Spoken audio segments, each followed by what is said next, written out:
সকালবেলা বন্ধুরা দুটো আলু নিয়েছি কেটে, আধখান ওলকপি আর একটা বিট কেটে সরু সরু করে ফালি ফালি করে নিয়েছি।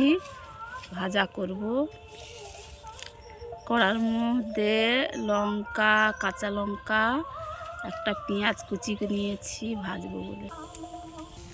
সরষে আর তেল দিলাম কড়ার মধ্যে।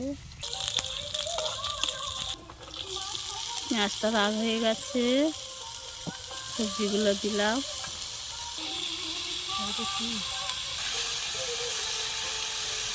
হলুদের গুঁড়া একটু দিলাম, একটু লবণ স্বাদ মতন, একটু লঙ্কার গুঁড়ো। ভালো করে নাড়াচাড়া করে ওলকপি, একটা বিট, আলু, কাঁচা লঙ্কা দুটো নিয়েছি কেটে ভেজে নেব। বিট একটা দিয়েছি বন্ধুরা, ওই জন্য একদম লাল হয়ে গেছে।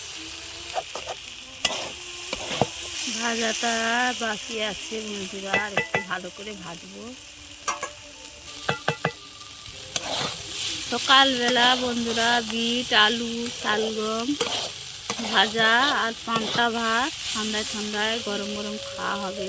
গরম ভাজা পান্তা ঠান্ডা খেতে দারুণ মজা লাগবে।